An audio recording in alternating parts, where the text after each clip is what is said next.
अस्सलाम वालेकुम। हाँ जी बच्चों, उम्मीद है आप सब लोग खैरियत से होंगे। लास्ट लेक्चर में एनालाइजिंग कंज्यूमर मार्केट हम लोग पढ़ रहे थे। हम लोग डिफरेंट फैक्टर्स पढ़ रहे थे जो कि कस्टमर के या कंज्यूमर के बिहेवियर के ऊपर इम्पैक्ट करते हैं। ठीक है, तो जहाँ से हमने छोड़ा था वहाँ से हम आगे इसको कंटिन्यू करते हैं। अब आगे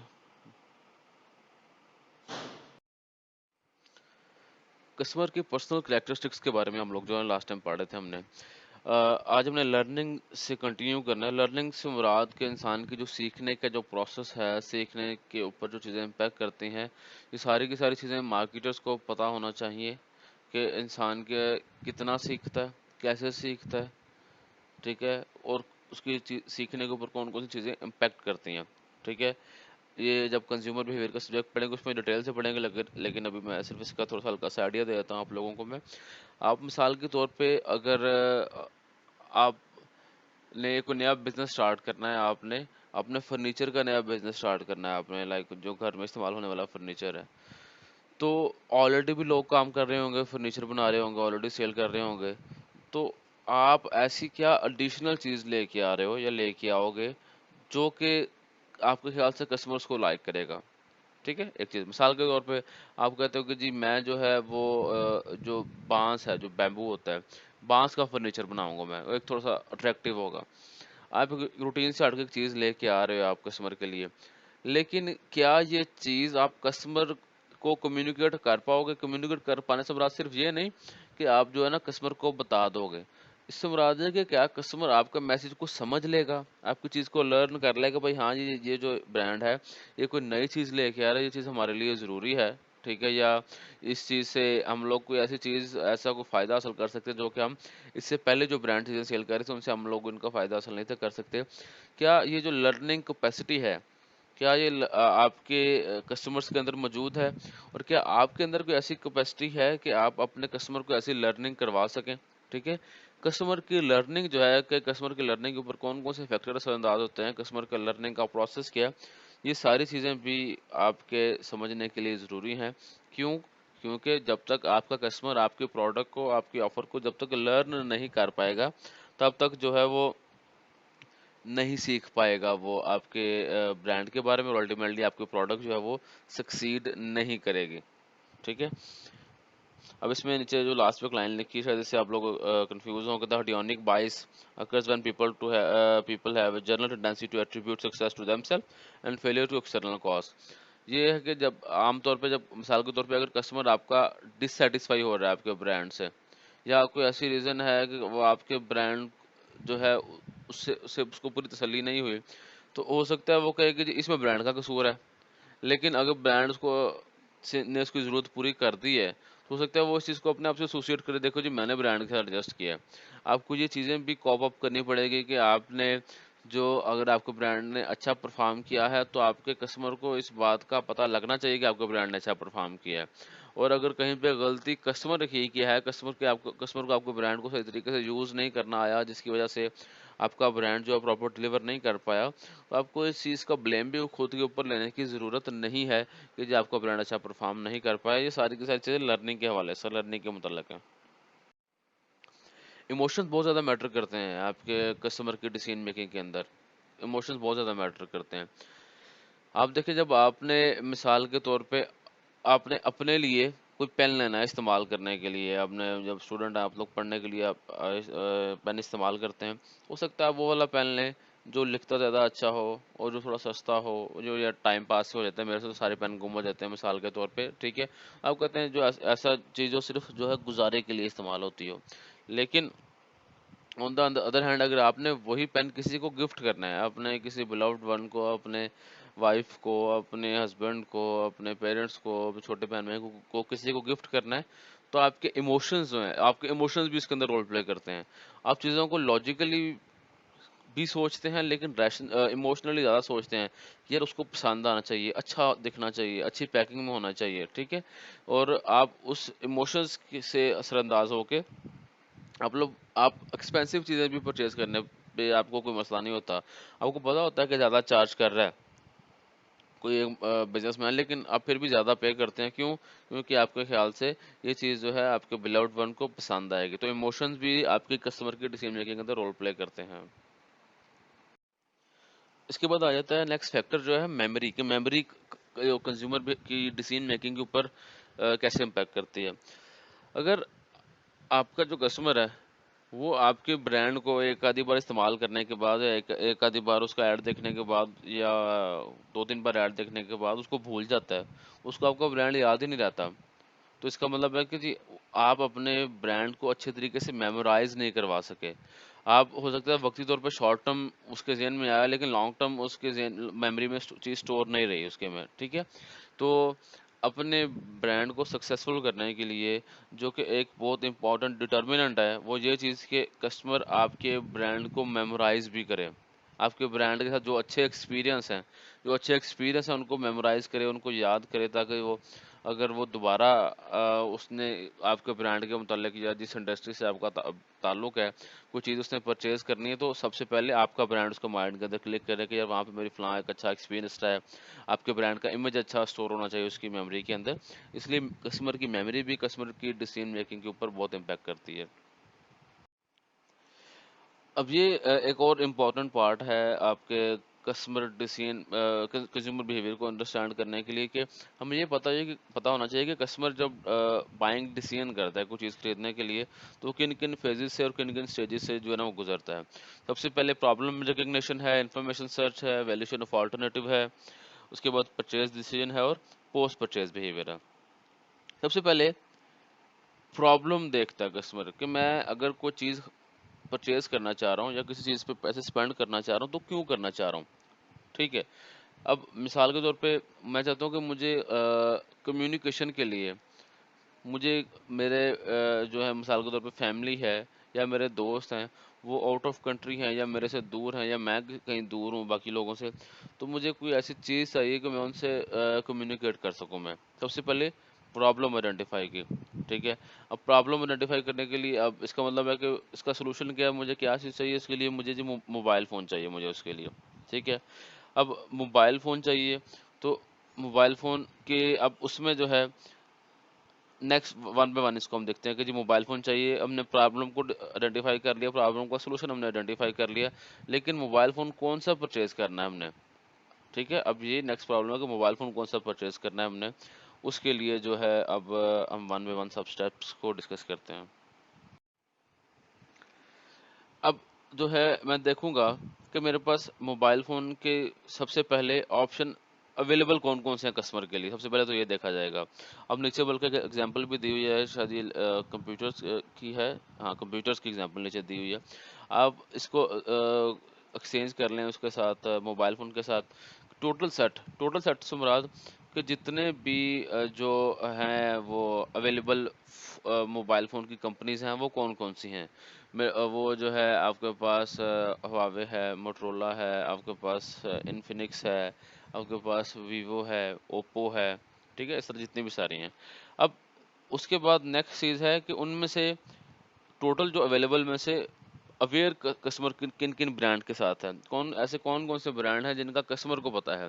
हो सकता है कि 10 कंपनीज़ हैं जो मोबाइल फ़ोन बेच रही हैं, लेकिन उन 10 में से कस्टमर को सिर्फ़ 5 का पता है। कस्टमर को हो सकता है सिर्फ़ मोटरोला का पता हो, नोकिया का पता हो, हुआवे का, आईफ़ोन का और सैमसंग का। ठीक है? ये 5 हम अज़्यूम कर लेते हैं कि कस्टमर इनसे 5 से सिर्फ़ अवेयर है।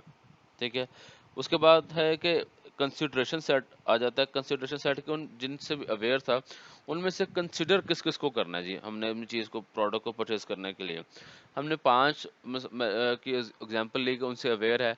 अब इसमें से कंसिडर करने से मुराद ये है कि मेरी गोल्स और कस्टमर के गोल्स और ऑब्जेक्टिव से ज़्यादा कौन से ब्रांड रिलेट करते हैं। अब जी आईफ़ोन है, आईफ़ोन की जी वो तो महँगा फ़ोन है, वो तो मेरी रेंज से बाहर निकल जाता है।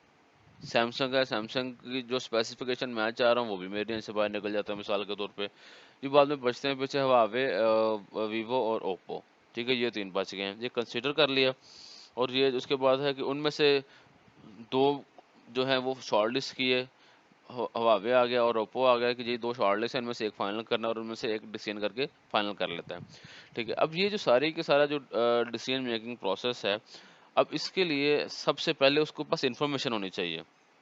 इन्फॉर्मेशन किस चीज़ के मुतल्लिक? मोबाइल के मुतल्लिक, मोबाइल बेचने वालों के मुतल्लिक, ठीक है, उसके जितने भी फीचर्स हैं उन सब चीज़ों के मुतल्लिक इन्फॉर्मेशन होनी चाहिए। वो इन्फॉर्मेशन कहाँ से मिल सकती है उसको? वो इन्फॉर्मेशन के उसके जो सोर्सेज़ हैं, वो उसका ज़ाती उसका आपको पर्सनल एक्सपीरियंस हो सकता है। उसकी फैमिली उसको गाइड कर सकती है, उसके दोस्त गाइड कर सकते हैं, उसके जो हमसाये हैं, उसके जो जानने वाले हैं वो गाइड कर सकते हैं।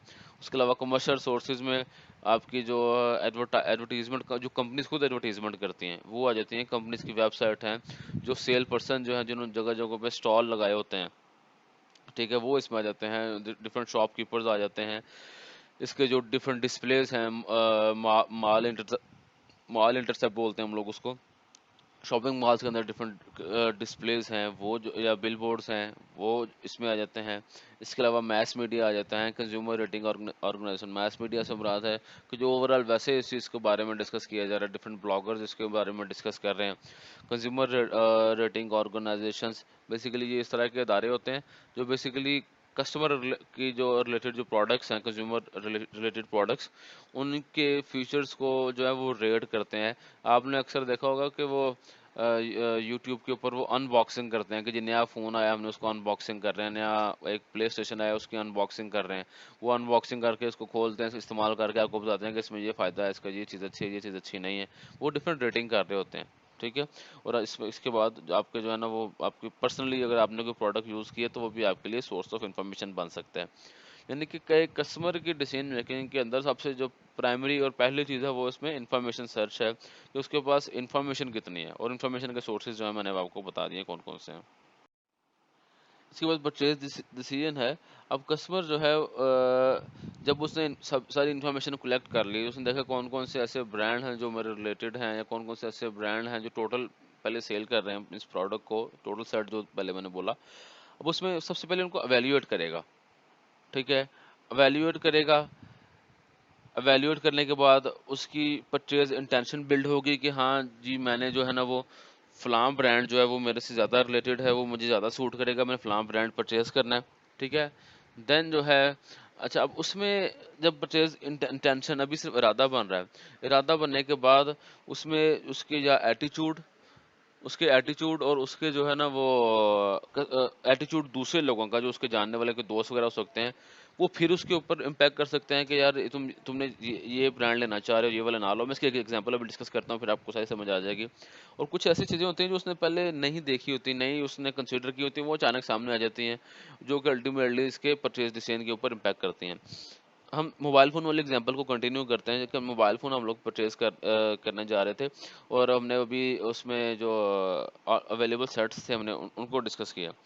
अब उसको इवैल्यूएट कैसे कर रहे हैं कि हमारे पास इसमें जो मेरे लिए ज़्यादा ज़रूरी चीज़ें कौन-सी हैं, किसी एक मोबाइल फ़ोन के लिए? किसी मोबाइल फ़ोन का कैमरा ज़्यादा ज़रूरी है, किसी मोबाइल फ़ोन का जो उसकी स्पीकर की आवाज़ है वो ज़्यादा ज़रूरी है, स्क्रीन साइज़ ज़्यादा ज़रूरी है, उसकी रैम ज़्यादा ज़रूरी है, या उसमें एनएफसी का फ़ंक्शन है या नहीं है, वगैरह-वगैरह। ये डिफरेंट जो हमारे पास उसके फ़ीचर हैं, वो फ़ीचर को हम लोग पहले लिस्ट डाउन कर लेंगे।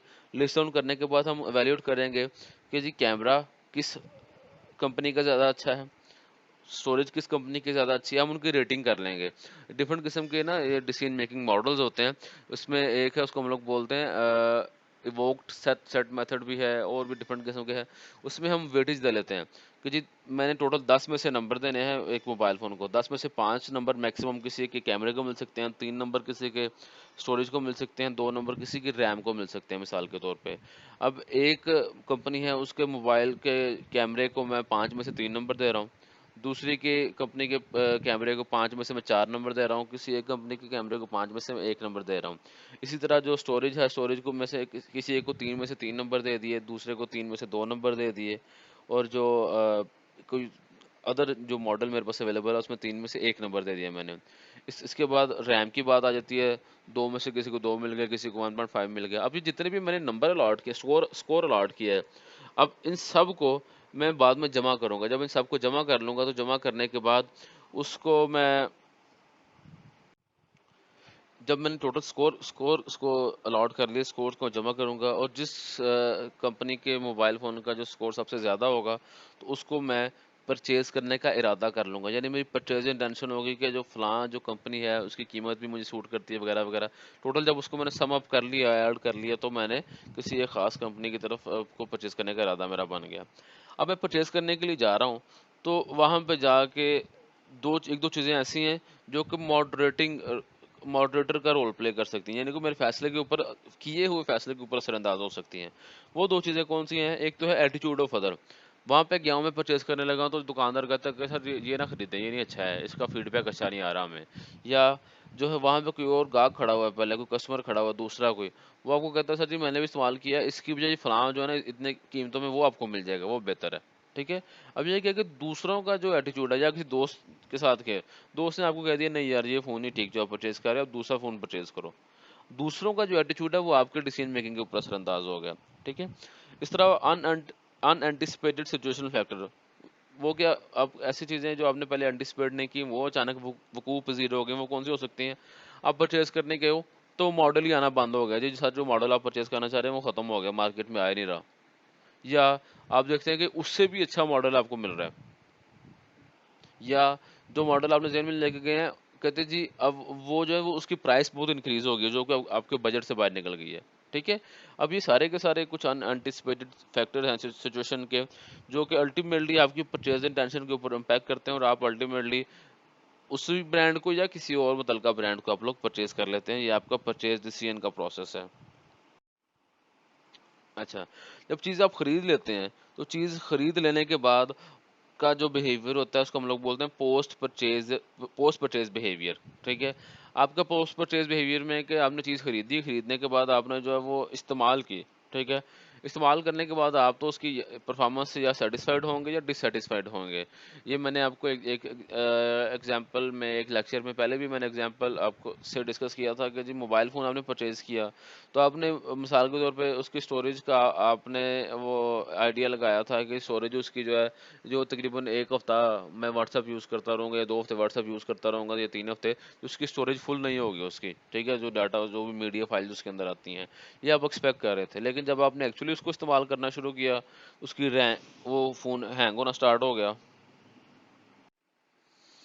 फ़ोन हैंग होने के साथ-साथ जो है ना, वो उसकी जो बैटरी जल्दी ख़त्म होना स्टार्ट हो गई, उसकी स्क्रीन जो है वो उसकी वो उसमें स्क्रीन में बबल बनना स्टार्ट हो गए, कोई मसला-मसाइल है।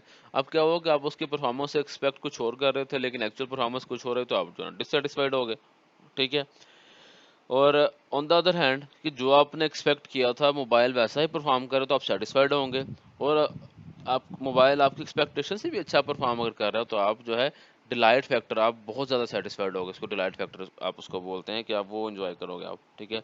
अब पोस्ट परचेज़ एक्शन कौन-कौन से हो सकते हैं? A satisfied customer is more likely to purchase the product again and will also tend to say good thing about the brand to others।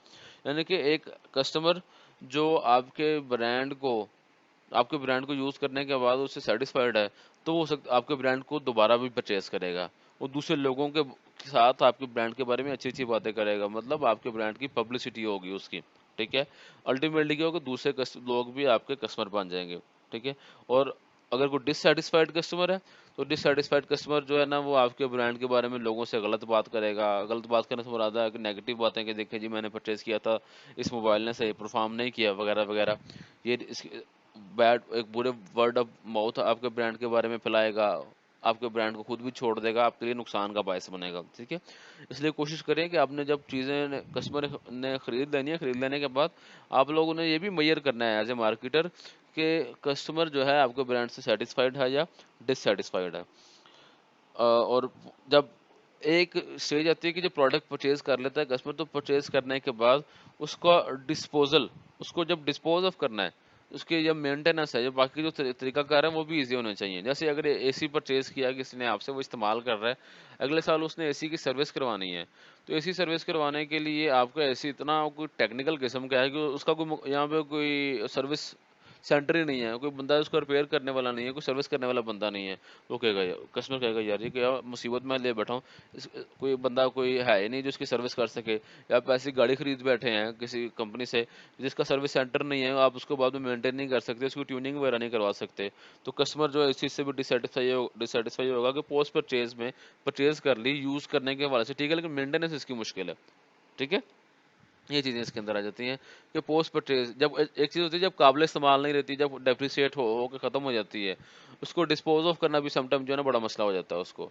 ये चीज़ें भी आपने देखनी है कि अगर हमारी चीज़ जब ख़त्म हो गई है, जब अब काबिल के इस्तेमाल के काबिल नहीं रही, तो उसको डिस्पोज़ ऑफ करना भी कस्टमर के लिए जो है ना वो ईज़ी हो। जैसे अब बात करें, अगर हम बिज़नेस टू बिज़नेस मार्केट की बात करें, तो कुछ मशीनरी अगर आपने सेल की है किसी कस्टमर को, उस कस्टमर ने उसको मशीनरी को 5 साल 10 साल जब इस्तेमाल किया, तो इस्तेमाल करने के बाद उसे एडवांस मशीनरी जब यूज़ करनी है, तो जो पुरानी मशीनरी थी, पुरानी मशीनरी अब कोई ख़रीद भी नहीं रहा, वो उसका कोई और इस्तेमाल भी नहीं हो रहा। तो वो मशीन उनके वहाँ पे जो स्टोर में पड़ी है उनको तंग भी कर रही है, जगह भी घेरी हुई है, उसके जो है ना वो वापसी भी नहीं है, कोई दोबारा रीसेल भी नहीं है। तो इन सब चीज़ों को मद्देनज़र रखना है आपने कि जब चीज़ आपके इस्तेमाल के काबिल ना रहे, देन जो है उसका कोई ना कोई हल जो हो आपने कस्टमर के लिए जनरेट करना है प्रोडक्ट जनरेशन के साथ-साथ। Moderating effect of on consumer decision making. अच्छा, कुछ चीज़ें और भी हैं जो कि आपके कई कस्टमर की डिसीजन मेकिंग के ऊपर इम्पैक्ट करती हैं। कुछ तो मैंने आपको सिचुएशनल फैक्टर का बताया, एक मैंने आपको बताया उसका सॉरी एटीट्यूड ऑफ अदर का बताया, दूसरे लोगों का एटीट्यूड बताया। एक चीज़ और जो आपके कस्टमर की डिसीजन मेकिंग के ऊपर असरअंदाज होती है कि कस्टमर कितने ध्यान से, कितने एफर्ट से चीज़ को परचेज़ करना चाह रहा है, वो है कि आपकी जो डिसीजन मेकिंग के अंदर कस्टमर इन्वॉल्व कितना है। अगर किसी कस्टमर ने, हम इसकी एग्जांपल लेते हैं कि आप किसी एक प्रोडक्ट के अंदर कितना इन्वॉल्व होते हो। इसके पैरामीटर्स जो है ना कि कोई कस्टमर किसी डिसीजन मेकिंग के अंदर, परचेज़ डिसीजन मेकिंग के अंदर कितना इन्वॉल्व है, 2 पैरामीटर हैं। एक तो ये वो चीज़ कितनी ज़रूरी है, एक चीज़। दूसरा वो चीज़ कितनी नई है कस्टमर के लिए, न्यूनेस कितनी है उसके अंदर। तीसरा, वो चीज़ कस्टमर के कितनी पॉकेट मनी से वो चीज़ खरीदी जा रही है। कस्टमर की परचेज़िंग पावर जो है उसके ऊपर, जो बाइंग पावर के ऊपर कितना इम्पैक्ट करती है। ठीक है? ये 2 3-4 मेजर फैक्टर्स हैं जो कि इस चीज़ को डिसाइड करते हैं कि कस्टमर उस चीज़ की खरीदने के अंदर कितनी जो मेंटल एफर्ट है उसके अंदर कर रहे हैं। मेंटल एफर्ट भी और फिजिकल एफर्ट भी। अब मिसाल के तौर पे आपने घर के लिए नमक खरीदना है।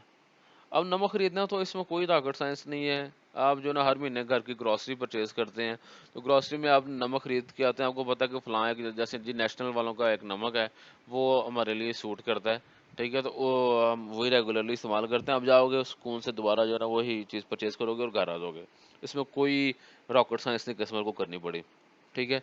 लेकिन आपने अगर अपनी सैलरी से अपनी पहली बाइक आपने परचेज़ करनी है, पहली गाड़ी परचेज़ करनी है आपने, तो आपको पहले गाड़ी परचेज़ करने का मिसाल के तौर पे एक्सपीरियंस नहीं है, गाड़ी यूज़ करने का इतना एक्सपीरियंस नहीं है, गाड़ी के फीचर्स का इतना आइडिया नहीं है, तो आप उसके अंदर बहुत ज़्यादा इन्वॉल्व होगे। क्यों? क्योंकि गाड़ी में के लिए आप एक अच्छी खासी अमाउंट पे कर रहे हो अपनी सेविंग की।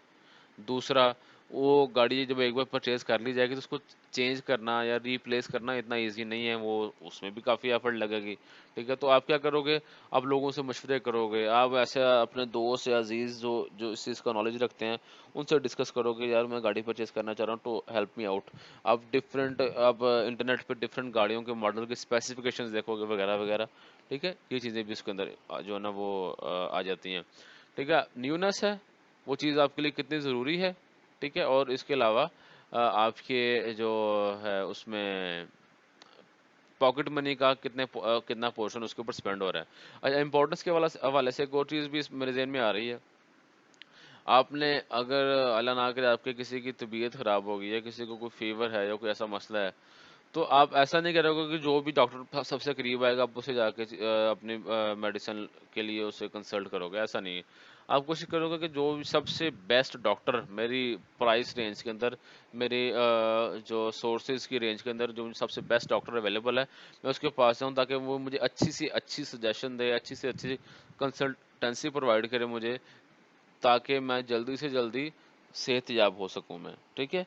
आपके ये डिसीजन मेकिंग के अंदर कितने इन्वॉल्व हो, ठीक है? ये चीज़ भी मार्केटर को पता होनी चाहिए कि जो चीज़ मैं बेच रहा हूँ, क्या इसकी डिसीजन मेकिंग के अंदर कस्टमर कितना इन्वॉल्व होता है? अगर तो आप ऐसे बबल बेच रहे हो जो हर दूसरा बंदा खाता है, बबल आप लोग सेल कर रहे हो, तो उसके अंदर कोई भी जो है ना कस्टमर इतना ज़्यादा उसके अंदर वो इन्वॉल्व नहीं होता। वो दुकान पे जाता है, कहता है, "भाई एक मुझे 2 बबल दे दो।" वो कौन से कहता है, "कोई भी दे दो यार।"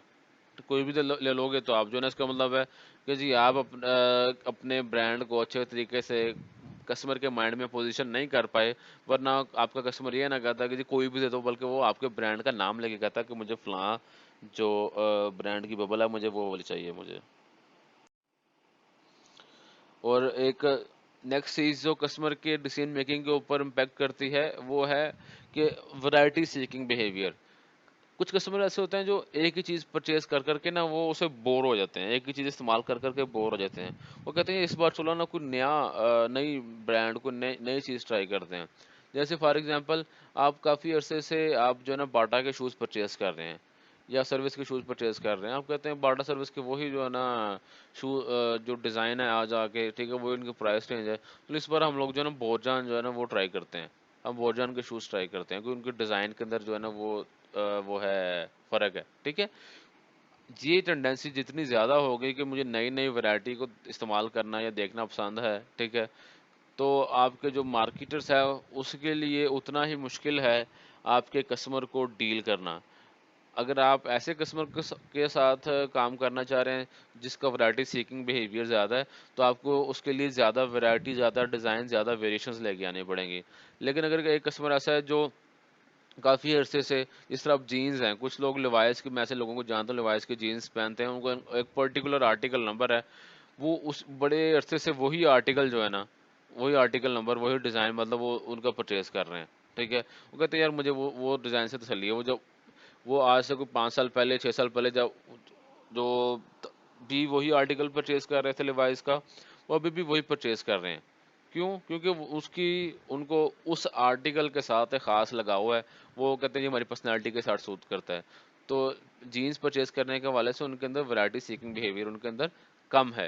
ये जो वैराइटी सीकिंग बिहेवियर की जो है सूरत-ए-हाल, ये भी हमें इसके बारे में पता होना चाहिए कि कस्टमर के अंदर कितना वैराइटी सीकिंग बिहेवियर है।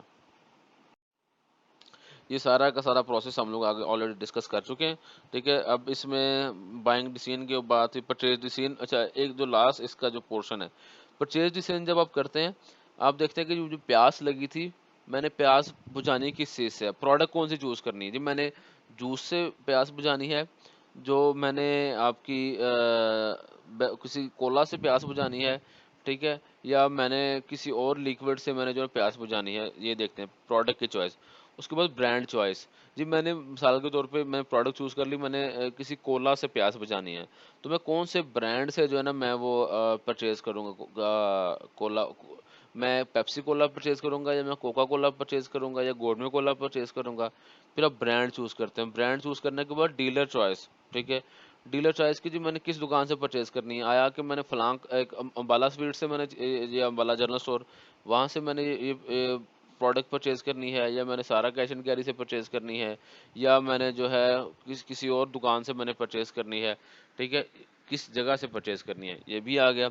उसके बाद परचेज़ अमाउंट, कितनी अमाउंट में मैंने चीज़ परचेज़ करनी है, आया कि मैंने सिर्फ़ अभी अभी मुझे एक अगर हाफ़ लीटर की मुझे ज़रूरत है, मैं सिर्फ़ हाफ़ लीटर परचेज़ करूँगा या मैं ज़्यादा क्वांटिटी में परचेज़ करूँगा, ताकि मैं बाद में भी इसको जो है ना इस्तेमाल कर लूँ। ठीक है, परचेज़ टाइम किस टाइम परचेज़ करनी है? अगर मुझे रात को इसकी ज़रूरत महसूस होती है, तो रात को जाके मैं फ्रेश लेके आऊँगा या मैं अभी परचेज़ करके अपने पास रख लूँ। ठीक है? और पेमेंट मेथड के आया कि मैंने जो है कैश में चीज़ें परचेज़ करनी है या मैंने उधार पे चीज़ें परचेज़ करनी है या कुछ चीज़ें अभी पेमेंट अभी करनी है, कुछ मैंने बाद में पेमेंट करनी है। ये सारी की सारी परचेज़ डिसीजन के हवाले से चीज़ें हैं। बाकी चीज़ें मैं ऑलरेडी सारी की सारी एक्सप्लेन कर चुका हूँ मैं, ठीक है? और ये वाला जो हमारा एनालाइज़िंग कंज्यूमर मार्केट है, ये हमारा यहाँ पे ख़त्म होता है हमारा। और अगेन मैं जल्दी-जल्दी एक बात फिर कहूँगा, बुक्स बुक को साथ-साथ लाज़मी कंसल्ट करें, ठीक है? और लेक्चर को भी ध्यान से सुनें। आप अपनी जो भी हम चीज़ें पढ़ते हैं, उसको अपने इर्द-गिर्द अप्लाई करें। जैसे आप लोग कोई भी चीज़ आपने परचेज़ की, आप अपने परचेज़ डिसीजन को इस सारे प्रोसेस के अंदर एम्बेड करें, आपको कंज़्यूमर डिसीजन मेकिंग बहुत आसानी से समझ आ जाएगा आपको।